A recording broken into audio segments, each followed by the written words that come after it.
Okay, so here Tesla's not going to show up anymore because, at least phase one, because we've already done the work. So we've already completed the activity, and any completed activities won't show up on this project tracker. We can see it though on the calendar view. So if I go over to calendar and we look, for instance, at the saw activity that we know we completed on the 6th, you would see the Tesla here. I gotcha. And it's P1, notice. And Yeah. P2 is still showing up because we had those open activities, even though we didn't have parts on it. So that's a good example of how you would see that. I gotcha. Yep. And this one's green and that one's red because the material was assigned to phase one. And it's enough material to, you have more material than you had a combination of waste factor and parts. So that, it's just math. So if you have more parts than you have material, then it's still going to show up red. I gotcha. Yep. So this schedule template for you is your holding tank, right? That's where you're waiting for customers to tell you that they're ready. Once they tell you, so let's say it's this project here. Once they tell you it's ready, then you're going to complete that activity. So you're going to go here, and you can see the importance, by the way, of these icons. We'll pretend we've already ordered material. You've got your template is now complete. They've uploaded the documents.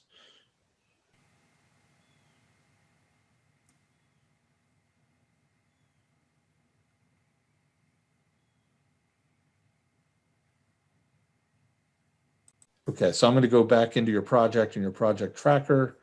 You'll see when I go to template that 1001 doesn't exist because you've already done it. So it doesn't show up here. But in template review, we have not yet done it. And so depending on the date of template review is on the 5th. So I'm looking at the 31st. Yeah. So if I was to have moved forward to the 5th, you would see it. So you just know, your team would know when they come in which projects to work on for that day. And typically it's going to be the same day, right? Yeah. If they want to work ahead, they can. But we're going to pretend like it's the 5th right now. So it's the 5th. I come in, I see my 1001. I'm working on that one.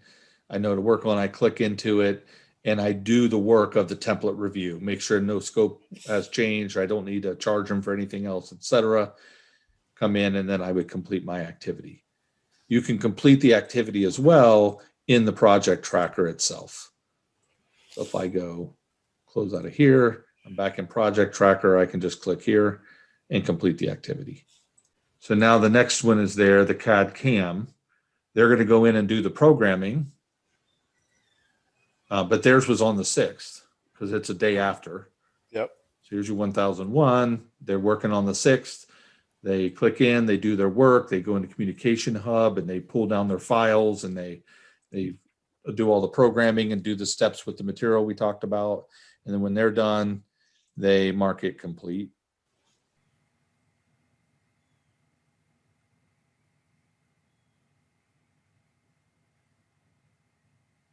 Good, you have it. It's sent for approval. Yep. So when they're sending out the layout to be approved, they could change that status to sent for approval. When it comes back approved, they can then complete that.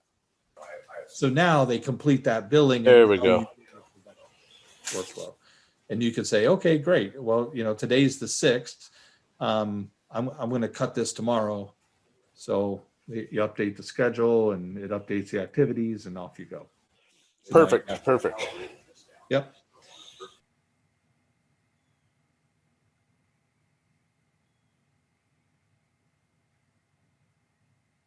We looked at template. Template's pretty straightforward. They're available to template. You look ahead, you see when your first available is, and you confirm that there. But your install is a little bit trickier, right? Because you want to make sure that the project indeed going to be done. So you're talking with your project, the production manager, and maybe you're looking for that saw or the cut activity to be marked complete, and then you reach out to confirm with the customer. It depends on how you want to do it. But Yeah. I would go into my install on the project tracker and I would go down through and I'd look at the cut activity and see which ones are green, right? In this example, we don't have any, but you could look down through and see if there's a green date here. So they've already been cut. And then you bring the others as a list of questions to your production manager. What's the status of these? I'm showing that I'm looking at install. I'm looking at my install calendar.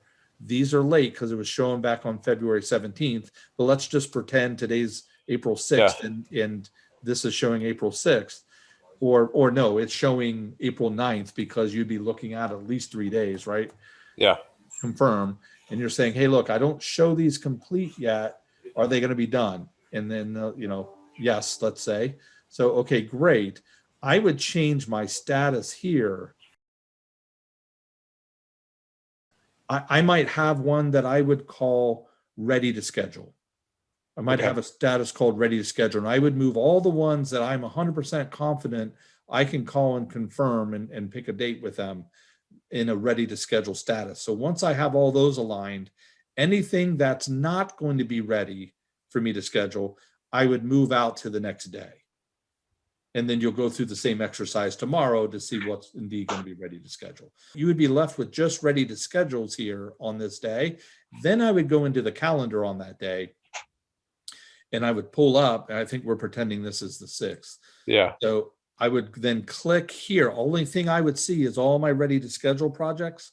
I would click here and it's going to show me all these. And then I can go to map view and it will show them all in a, like this check mark, like this here, but it'll be gray because I would not have assigned them yet. So I'd have this little pocket here, this pocket here, and I would then be able to route accordingly. So I could then assign which projects go where. You can drag and drop into which resource, and you can, you get the understanding there. And then, absolutely. And then your different installers, for instance, would have different colors. So you can see the routes.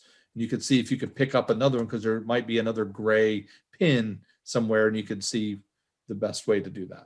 So the first step it's 2-step process for install. First step is get everything that's ready to schedule on that one day and push everything out to the next day. And then you can optimize your routes through the calendar or through this map view.